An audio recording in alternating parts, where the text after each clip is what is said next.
حسن اور مزدوری.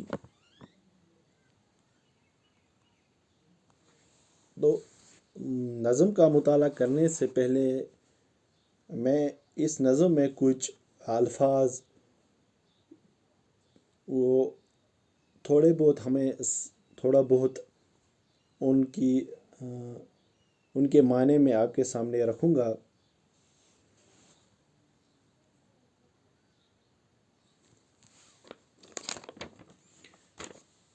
جیسے کہ یہاں پر الفاظ ہیں دوشیزہ کہتے ہیں نوجوان لڑکی کو. گرد کہتے ہیں گرد غبار یا دھول کو. مہر خون چوسنے والا سورج. کاکل سر کے وہ بال جو ماتھے کی طرف آتے ہیں. خشت اینٹ کو کہتے ہیں آتش بار آگ برساتا ہوا. عارض گال یا رخسار. شباب جوانی. افلاس مفلسی یا تنگ دستی یا غریبی یا ناداری. لیل و نار رات و دن یا شب روز. قہر و غضب آفت یا مصیبت یا غضب یا عذاب. فرد زیادتی. رسن رسی یا پھانسی. بے قرار بے چین. دید غمناک غم سے بھری آنکھیں.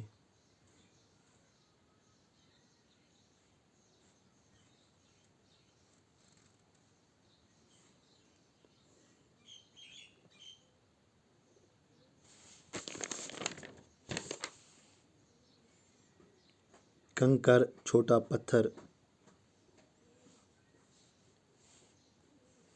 کنکر چھوٹا پتھر. انبہ سرشست خوشبو سے بھرا ہوا. سنگ پتھر. جزو حصہ میں شراب. چھتڑے پھٹے پرانے کپڑے. ناداری مجبوری. دست ہاتھ. انگٹھیاں آنکھیں یا دید. شبستان طرب رات کی مست کرنے والی محفل.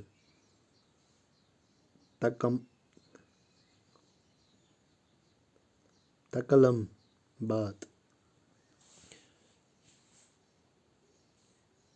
تو یہ میں نے آپ کے سامنے اس نظم میں کچھ جو الفاظ ہیں ان کے معنی میں نے آپ کے سامنے رکھے. تو اب ہم نظم کا سب سے پہلے مطالعہ کریں گے کہ نظم کو کس انداز سے ہمیں پڑھنا چاہیے.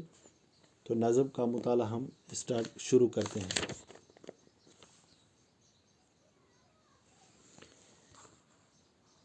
ایک دوشیزہ سڑک پر دھوپ میں ہے بے قرار. چوڑیاں بجتی ہیں کنکر کوٹنے میں بار بار. چوڑیوں کے ساز میں یہ شور ہے کیسا بھرا. آنکھ میں آنسو بنی جاتی ہے جس کی ہر صدا. گرد ہیں رخسار پر زلفیں اٹی ہیں خاک میں. نازکی بل کھا رہی ہیں دید غمناک میں. ہو رہا ہے جذبے مہر خوں چکا کے روبرو. کنکروں کی نبض میں اٹھتی جوانی کا لہو. دھوپ میں لہرا رہی ہے کاکل عنبر سرشست. ہو رہا ہے کمسنی کا سوج جزو سنگ و خشت. پی رہی ہیں سرخ کرنیں مہر آتش باری کی. نرگسی آنکھوں کا رس میں چمپی رخسار کی. غم کے بادل خاطر نازک پہ ہیں چھائے ہوئے. عارض رنگین ہے یا دو پھول مرجھائے ہوئے. چھتڑوں میں دیدن ہیں روئے غمناک. شباب ابر کے آوارہ. ٹکڑوں میں ہو جیسے ماہتاب. اف یہ ناداری میرے سینے سے اٹھتا ہے دھواں. اے افلاس کے مارے ہوئے ہندوستان. حسن ہو مجبور